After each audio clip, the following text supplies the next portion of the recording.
Today's video is an important one because I'm going to talk about my experience 8 months after taking the Deferred Resignation program with retirement from the US government, as offered back in February, and I believe it was called Fork in the Road at the time. If you're someone who's ever considered early retirement, deferred resignation, or just somebody looking for what your future might hold after government service, then this is the video for you. There were so many people online who rushed in to tell me that I was making a mistake. Let me start this off by addressing the elephant in the room, so to speak, the naysayers. When I first announced that I was taking the deferred resignation with retirement, I had more than a few people that tried to tell me that that was the wrong thing to do, that I wasn't going to get paid, that the government wasn't going to hold up their end of the deal. And don't get me wrong, I was a little concerned. I was deep down inside, I was a little bit worried. Some even made the declaration that I was a fool because I wasn't going to get paid past September.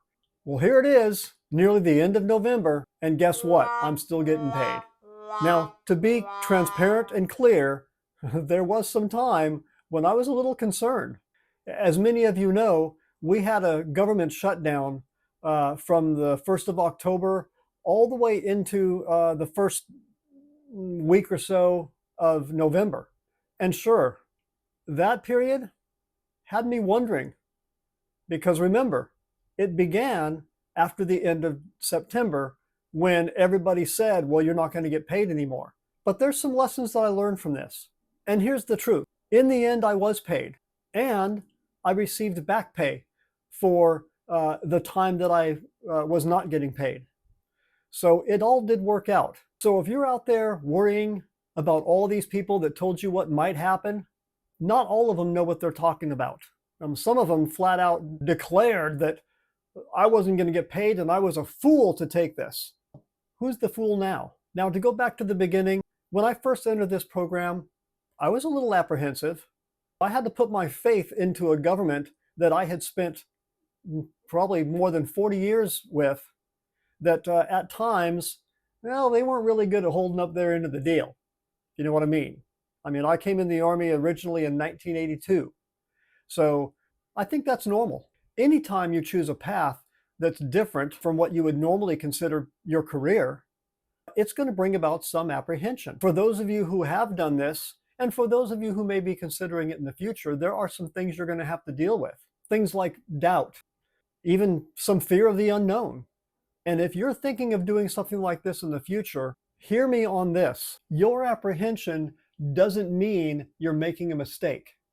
It means you're human. Now that I'm 8 months into this and looking forward to my retirement on the 31st of December of this year, I'm actually getting quite excited about it. But I do want to talk about what the future may entail for myself and others as well. And specifically, the financial future. There are some things that have happened in the last few months that kind of put things into perspective. Now, one big thing on my mind is that gap between when you retire, in my case, December 31st of this year, and when your Social Security, let's say, will begin. Because I'm retiring before the age of 62. I'm planning on taking Social Security as soon as I reach 62. But there's going to be a 3-month gap, at least 90 days. How do you deal with that gap? It is something of concern, but there are things that you can do to mitigate that concern. And I believe that most people who took this deal to begin with, they probably already had considered this.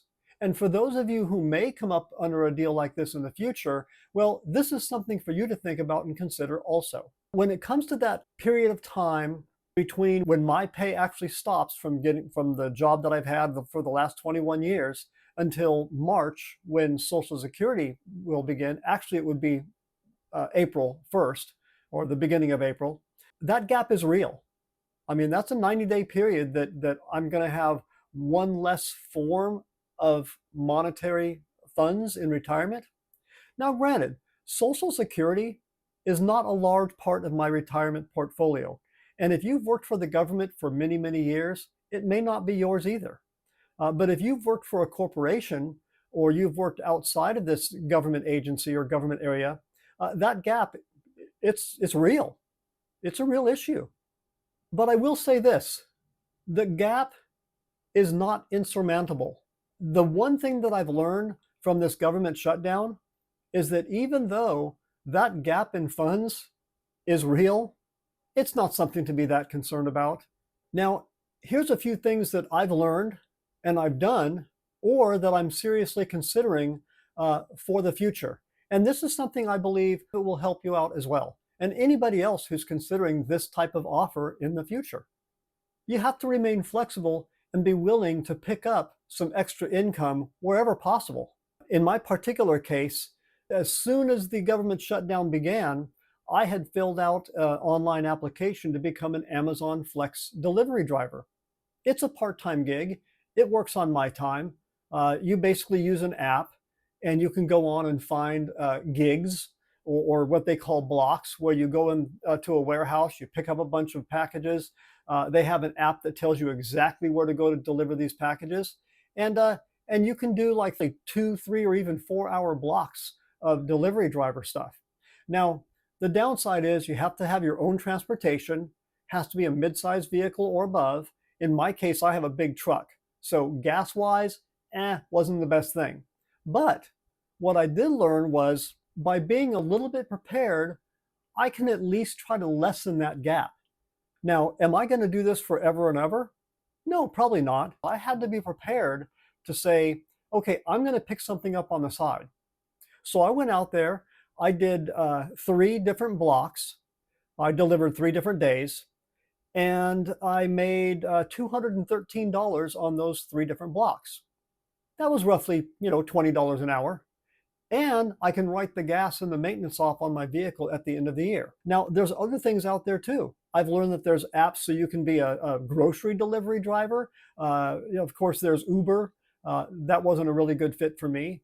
There's lots of little part-time gigs that you, as a retiree with less funds, can actually get. You need to try to be flexible and be prepared to get out there and do whatever it takes to keep that money coming in. My wife and I, for the last few years, have owned a part-time business. This part-time business right now, or I should say in the recent past, it's taken up a lot of our time because not only were we both working full-time jobs, but we were also running this business part-time. Now, it was hard, but we've got ourselves grown to the point now where we can both retire and we can pretty much work this part-time business part-time. It's not going to provide us with a sizable income because it's a business. We're barely making what we put into the business, maybe a little bit more. But number one, it occupies our time, and number two, it gives us just enough money to where if we needed to, we can quickly scale up and increase our income from that business. So it's something that we've worked on in the past, and it does provide some help for us. So I guess both these 2 things that I just talked about really involve being prepared to bring in extra sources of income. And I think that's important. It's not so much just getting out there and getting a job somewhere. It's about the mindset. You want to make sure that before disaster happens, you've already started preparing. Now, thankfully, in my particular case, I have the benefit of growing up poor. So because I grew up poor, I naturally try to prepare every chance I get for just such an occasion. Because we went through feast and famine in my family. There were times when we had no money and we were just stuck.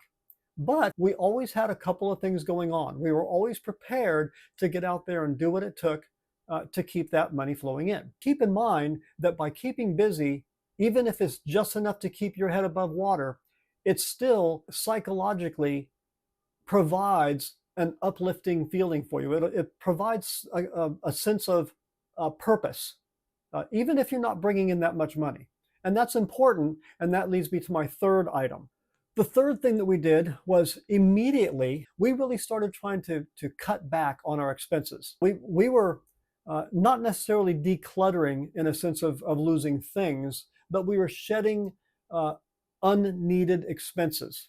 If I didn't need to go somewhere, I wasn't going somewhere just to go hang out. Now, when you're working full time, it's different. You've only got that amount of time to go do something. When you're not working anymore, you have the benefit of scheduling these stops where I can spend the whole entire day out shopping for what I need for the entire week. Believe it or not, that ends up saving a lot of money.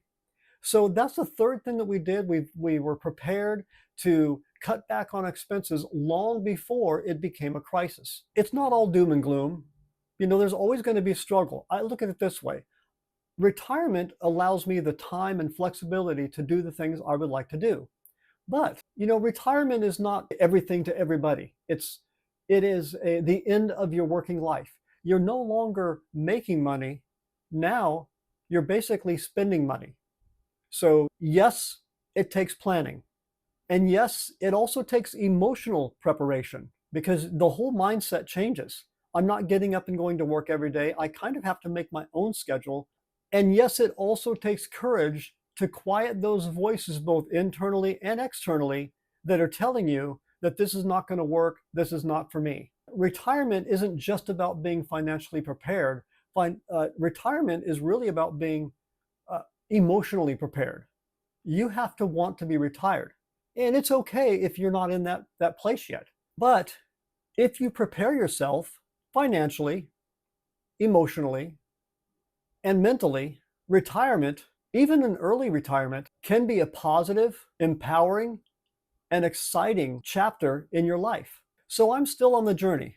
I have a little over a month before I actually retire, and then another 90 days before I'll actually be on Social Security. Now, I'm still retired. That's just a little bit of finances that I have to do without until that time. But I'm feeling hopeful. And I hope that this information will help you, whether you have taken this deal and you're in the same boat as me, and in that case, we're in this together, or maybe you're someone who is considering something like this in the future. Because I have to tell you, this is something you want to be considering before they make the offer. In my case, I think we had, was it 5 or 8 days to accept the offer.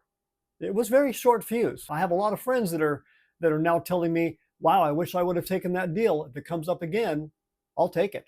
So thanks for watching. And if you found this helpful, drop me a like. Maybe you can follow or subscribe. For now, drop a comment and I'll see you soon.